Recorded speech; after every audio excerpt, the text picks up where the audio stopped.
দেশের বাইরে থেকে কেউ নির্বাচন বানচালের চেষ্টা করলে তাদের কোনো ছাড় নাই। চট্টগ্রামে বিজিবির কুচকাওয়াজ অনুষ্ঠানে এমন হুঁশিয়ারি দিয়েছেন স্বরাষ্ট্র উপদেষ্টা। জানান, আসন্ন নির্বাচন শান্তিপূর্ণ ও উৎসবমুখর করতে সহায়তার জন্য প্রস্তুত বিজিবি।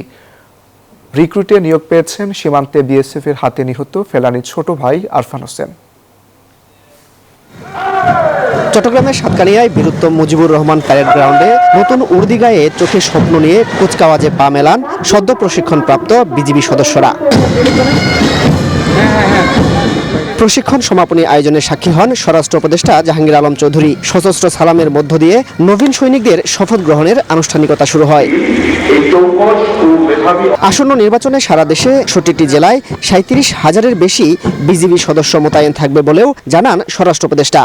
সব মশার বিরুদ্ধে সুরক্ষা দিতে এলো বসুন্ধরা এক্সট্রিম অ্যারোসল, মশার বিরুদ্ধে এক্সট্রিম সুরক্ষা। বলেন, দেশের বাইরে থেকে নির্বাচন বানচাল করার চেষ্টা হলে কাউকে ছাড় দেয়া হবে না। নির্বাচনটা যেন শান্তিপূর্ণভাবে, সুষ্ঠুভাবে এবং নিরপেক্ষভাবে এবং উৎসবমুখর হতে পারে, এই জন্য কিন্তু তাদের এই প্রশিক্ষণ তাড়াতাড়ি কমপ্লিট করে তাদের বিভিন্ন ইউনিটে পাঠাতে দেওয়া হচ্ছে।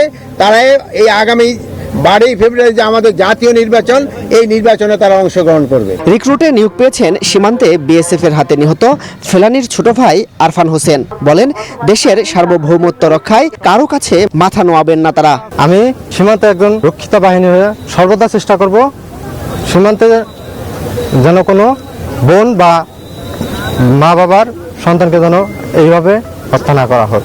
আধুনিক প্রশিক্ষণ শেষে দেশের বিভিন্ন সীমান্তে দায়িত্ব নিতে যাচ্ছে তারা। বিজিবি বলছে, যে কোনো চ্যালেঞ্জ মোকাবিলায় এই নতুন সদস্যরা এখন প্রস্তুত।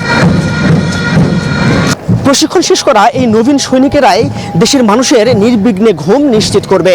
দেশের সার্বভৌমত্ব রক্ষায় প্রয়োজনে জীবন দিবে, তবুও 1 ইঞ্চি মাটি হাতছাড়া করবে না। চট্টগ্রামের সাতকানিয়া থেকে মাসুদ সুমন, নিউজ 24।